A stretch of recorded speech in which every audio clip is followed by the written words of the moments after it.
Hello everyone, I am Laura Hanley, Director of Content Marketing at Concentric Group, and I'm going to be presenting at DOYO Live in August. I'm really excited about it because I'm a graduate of Youngstown State, so I'm super excited to go back to the WCBA and present in front of some of the individuals I may have gone to school with, or aside some of my teachers, so I'm really excited about that. The topic that I'm going to be reviewing is content marketing with limited budget and resources.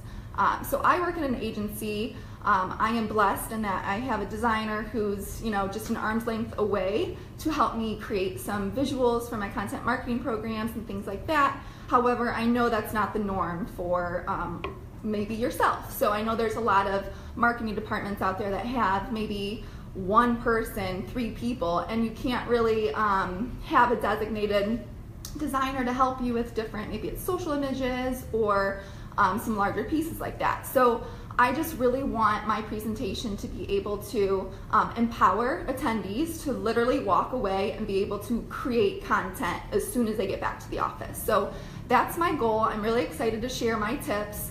So today's live stream is kind of going to be catered around the content marketing checklist, more so the realistic content marketing checklist. I'm going to talk about some main things you want to make sure you have within your content marketing program to ensure that you are going to be strategic and in the direction of success. So that being said, the first thing is obviously to have a content strategy. A content strategy is basically your roadmap for where you're going. Think of it as you wouldn't get in the car without your destination or your GPS on. So don't start creating content if you don't have a strategy. In your strategy, you're going to want to outline a couple of things. First of all, what is the goal of your program? Have this in mind because the content that you create needs to be done with the goal in mind. Whether it's to increase brand awareness or increase revenue by 20%. Whatever it is, make sure you have that outlined because you need to create your content to allow you to get to that. That being said, you'll also need to outline your KPIs, so your key performance indicators. This isn't only for yourself, but also maybe your superior, your CEO, your stakeholders. Make sure everyone knows what the KPIs are of the program. This helps you to ensure that when you measure what your program is, when you're measuring that, yes, this is very successful, that those individuals also are looking at the same things, so you're on the same track.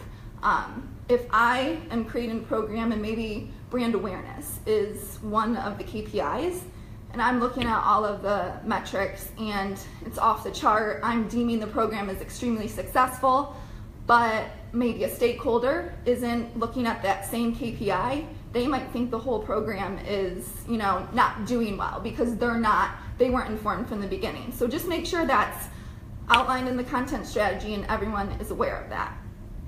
You'll also want to include some audience personas in your content strategy. This is basically outlining who your target audience is and then those audience personas within that.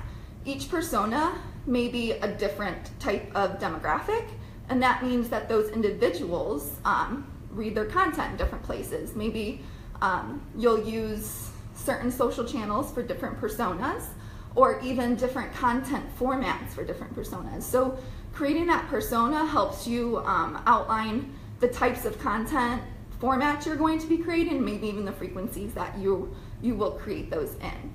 And finally, on that note, outline the content formats and frequencies that you plan to have in your program. It basically can help you remain accountable if you know I'm going to do X number of blog posts this month, X number of videos, or my social schedule is this specific frequency. That can help you stay on the right track and accountability for yourself and others within your department. So your content strategy, again, is your roadmap for your program. And it's really important because let's say you're doing a 12-month program or longer, this is where you outline everything for that. Don't go out and create hundreds of hours of content through the next few months if you don't have it strategically laid out ahead of time.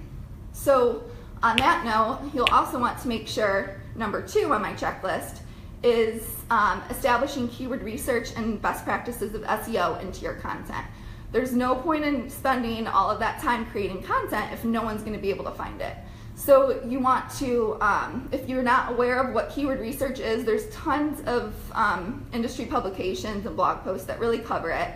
I personally was able to just read all of the information out there and teach myself how to do it. So if you're as motivated as I am, you can do it too. So you really want to make sure that you do become aware of that keyword research portion. So this can help you identify what is my audience actually searching. A lot of times when I'm dealing with clients, they may want a blog about a certain topic that no one else is searching about, or they want to use certain tools that are industry terms that they're aware of, but their actual audience doesn't use those terms when they are searching online. So it just kind of helps you create that content for the individuals, maybe in different portions of the buyer journey. You're going to use different verbiage to the individual who is in the awareness section versus someone who has been researching it for a year now, and they're very knowledgeable about the service or product that they're looking for. So then you implement those keywords into your SEO best practices. Again, tons of content out there that can help you get a better idea of what that is, but it's basically placing those keywords and phrases in the right portions. It's not keyword stuffing. That's bad. Don't do it. It's more about semantic keyword writing within your content, and then knowing how to optimize your titles, your H1, H2 headlines, your meta tags, your alt tags, all of those things. So that's the next most important thing in my mind. Number 3 on my checklist is knowing your content creation tools that you can utilize. So again, I'm at an agency. I have people to help me create beautiful pieces of content, but I also do a lot of side projects for different nonprofits in the area or a little side hustle. So with that, I'm creating all of my own content. I'm responsible for creating all of my social images, all of my blog images. So I am very aware of some of the tools out there that can help you create those visual pieces of content that can really take your content marketing program up a notch. So while there's tons of tools out there, and if you did a simple search of content marketing, like best tools for content marketing, you'll find some blog posts out there that outline like up to 50, but some of the ones that I love, I use Canva all the time. I create my social images from it. You can create, they recently announced a GIF creator within Canva, and then I also use it for all of my blog images when I'm doing it on my own time. You can also use Adobe Spark or Magisto for some video creation. So I assume you might not have a videographer on your staff. That's normal. But we know that video is of the highest engaging pieces of content out there. So we want to incorporate those into our program. So find different tools out there that can help you create your own videos. Some of them are free, or you can sign up for subscriptions to some, and they're usually low cost. I'm talking like under $20 some might be, or you might have higher range subscriptions, but you can pay for them on monthly or yearly subscriptions, whatever is best for your company, but the reward that you get from those can be exponential. So really check those out. There's also infographic creators out there.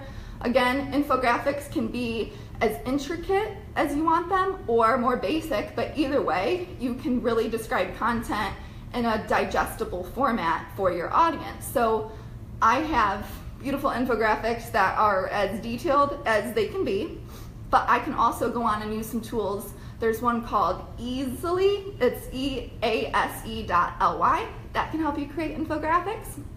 And there are also programs out there that can help you make charts and diagrams and things like that that can help. One of those is Infogram, so you can check that out. As far as finding different stock photos, I'm assuming you might not have a photographer on staff, or you might not have the ability to take photos. Maybe there are some regulations where you can't incorporate certain photography into your plan. There are plenty of stock photo sites out there, and there are sites where you don't have to pay expensive prices for these stock photos. I personally love Pick Jumbo. I find a lot of the stock photos I use that I feel are very authentic, and they're all free to use and royalty free. So again, you can do a simple search of free stock photos, high quality stock photos, and you'll find a variety of options that you can look into there. So that covers up number 3, knowing your content creation tools that you can take advantage of. And again, these range from free to low cost, so you can,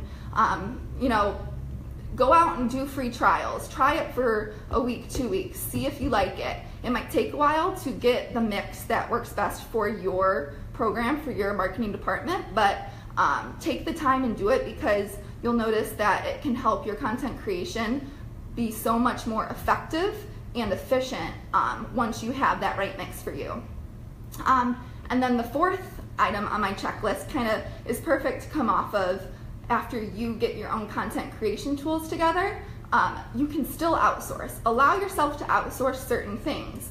The thing is, once you get all your content created and your strategy together, and you're doing it all on your own, you're saving maybe funds within your budget that you can now apply to outsource. So once you're so effective in other areas, decide what are the areas that maybe it doesn't make sense for me to take the time to do this. It would make more sense for me to hire someone who can maybe create my video for me. I'll write the script, but I can find a freelancer who will create the video for me, because maybe I'm not that proficient in some of the video creation tools we reviewed. So allow yourself to do that. Another one is maybe you're kind of overwhelmed and you don't know how to really create a content strategy that will put you on the right path. That's a great portion to outsource maybe to an agency, because think about it, you're going to be spending so much time creating content. You want to make sure it's going down the right path, it's strategic, it's going to connect with your audience. So if you choose to invest in an agency to establish that content strategy for you, you'll still save money in the long run, but you'll also be more sure that what you are doing is going to help you. So allow yourself to outsource when it makes sense. I know we just covered a ton of stuff in a little bit of time. So my 4 main points in this is my condensed version of what I'm going to review in August is, number 1, have a strategy that is informed. Make sure you review it with all of your superiors and, like I said, your stakeholders. Make sure your content is rooted in keyword research and SEO best practices. Number 3 is have a good mix of content creation tools that can really help you create that visually appealing content that people are going to connect with and engage with. And then number 4, allow yourself to outsource when it makes sense. So those are my 4 main takeaways. It's kind of, like I said, for the realistic content marketer. So if you have any questions, feel free to comment on the video. You can always connect with me on LinkedIn, Laura Hanley. I'm at Concentric Group. Again, we're a marketing agency located in Toledo, Ohio. I'm super excited to make the visit to Youngstown. So I'm really looking forward to meeting all of you in August. I do want to leave you with one thing, actually 2 takeaways from my favorite content marketing influencer, Michael Brenner. If you don't follow him, I highly recommend it. He says, number 1, you have to believe you are creating value for your customers. If you're not creating value for them, what's the point in the content? So really make sure, from the start of your content marketing program, of your strategy, make sure what you're doing does give actual value. And number 2 is to remember that content marketing is a commitment. You're not going to see things happen overnight. It takes multiple touch points to connect with someone, but once you do, it grows and accelerates beyond what you may imagine. So just really make sure you're giving that value and giving your program time to really take root and start bringing in business, hopefully. So those are my tips. Again, feel free to connect with me on LinkedIn, Laura Hanley, and I hope you guys all have a great day. Bye.